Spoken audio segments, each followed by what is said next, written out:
আমার কাছে আরও একটি ফ্যান এসেছে, এটার ভিতরে প্রচুর ময়লা। এই ফ্যানটি অনেক দিন যাবত নষ্ট হয়ে পড়েছিল, তো আমি আগে এটাকে ফিট খুলে নিয়েছি। তো পুরো ফ্যানটিকে আমি পরিষ্কার করব, তারপর এটার কাজ করব। তো এর ভিতরে অনেক ময়লা। তো চলুন আমরা আগে ফ্যানটিকে পরিষ্কার করি। এখানে একটা পাখাও ভাঙা আছে, এটা দিয়ে বাতাস লাগবে কিনা সন্দেহ। তো চলুন আগে এটাকে পরিষ্কার করে নিই।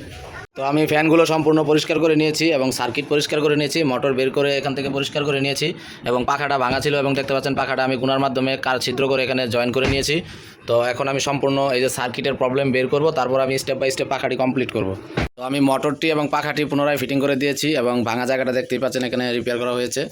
তো এখন এই কভারটি এখানে লাগিয়ে দেব। তো আমার ফ্যানের অংশটি কমপ্লিট। তো এখন আমি সার্কিটের কাজ করব, তারপর আমি আউটপুট হিসাবে এটাকে এখানে বসিয়ে দেব। তো এখন এটাকে আমি অন্য জায়গাতে রাখছি। তো আমি পাখাটি এখানে বসিয়ে নিয়েছি এবং পাখার যে আউটপুট লাইনটি আমি সার্কিটের সাথে কানেকশন দিয়েছি। তো এখন আমি এইটাকে সার্কিটটাকে পাওয়ার অন করব এবং এই সার্কিটে আমি একটা সমস্যা খুঁজে পেয়েছি।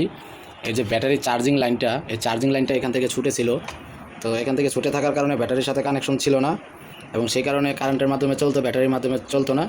সেই কারণে এই ফ্যানটি বন্ধ করে ফেলে দেওয়া হয়েছিল। জাস্ট একটা ছোট্ট সমস্যার কারণে ফ্যানটি 1 বছরেরও অধিক পড়েছিল। তো এখন পাওয়ার দিব, পাওয়ার দেওয়ার পর যদি দেখি আমার ফ্যানটা চলে এবং এখান থেকে আউটপুট আসে, তো তাহলে আমি এখানে লাগিয়ে দেবো। এবং ব্যাটারি আমার কাছে আছে, ব্যাটারি আমি পূর্বে থেকেই একটা অন্য চার্জার দিয়ে চার্জ দিয়ে রেখেছিলাম এবং এই ব্যাটারিটা পূর্বে আমিও কিনে দিয়েছিলাম। তো এটা আমি যখন এর ভিতরে লাগিয়ে দেবো তখন আউটপুটটা আমরা চেক করবো। তো চলুন আমরা আগে সার্কিটে পাওয়ার দিয়ে এটা অন করে দেখি। তো সার্কিটে আমি পাওয়ার দিয়েছি, দেখতে পাচ্ছেন এখানে লাল বাতি এবং নীল বাতি জ্বলতেছে। তো এখন যদি ফ্যানটা চালাই,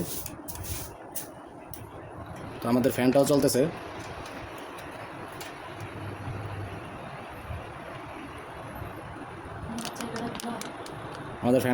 দেখতে পাচ্ছেন। তো এখন আমি ডিজিটাল মাল্টিমিটারের সাহায্যে আউটপুটটা চেক করব যে আমার ব্যাটারির লাইনে আউটপুট দিচ্ছে কিনা। তো চলুন আমরা এখন ব্যাটারি লাইনের আউটপুটটা মেপে দেখি। যদি আউটপুট হয় তাহলে আমরা এখানে কানেকশন দিয়ে ব্যাটারি লাগিয়ে দেবো এবং আমাদের পাখাটি আমরা ডেলিভারি করে দেবো। তো আমি ডিজিটাল মাল্টিমিটার নিয়েছি এবং ডিসি 12 ভোল্ট রেঞ্জে সিলেক্ট করেছি। তো চলুন, এখানে জায়গা কম থাকার কারণে পুরো মিটারটি দেখা যাচ্ছে না। তো আমি যদি এখন আউটপুটটা এখানে চেক করি, আমি যদি ব্যাটারির কানেকশনে ধরি এবং গ্রাউন্ডে ধরি, সরি আমি পাওয়ার অফ করে ফেলেছি।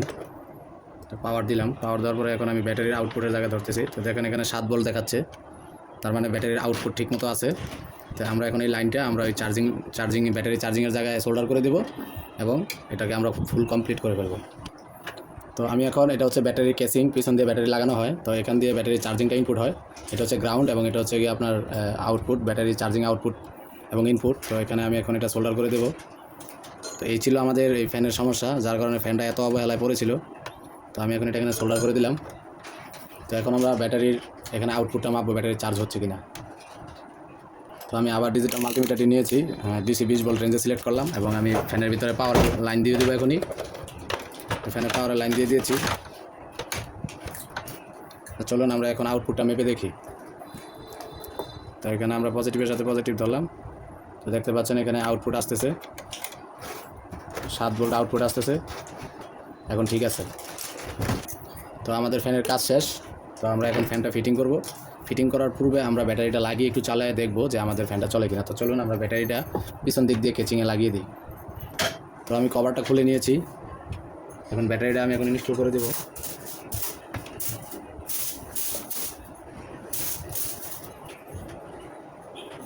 পজিটিভ নেগেটিভ আমাদেরকে দেখে, আমাদের পজিটিভ আইকনটি উপরের দিকে থাকবে। তো এখন এটা এখানে লাগিয়ে দিচ্ছি,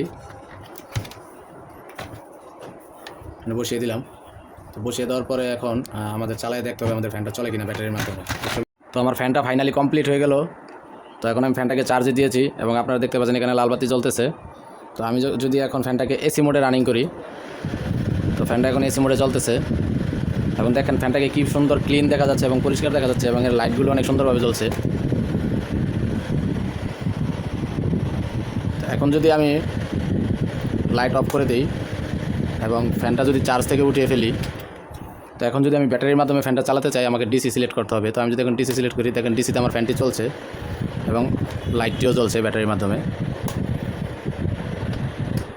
তো আমার ফ্যানটি সম্পূর্ণ কমপ্লিট। এখন আমি ফ্যানটি ডেলিভারি দিয়ে দেবো। আল্লাহ হাফেজ, ভালো থাকবেন সবাই।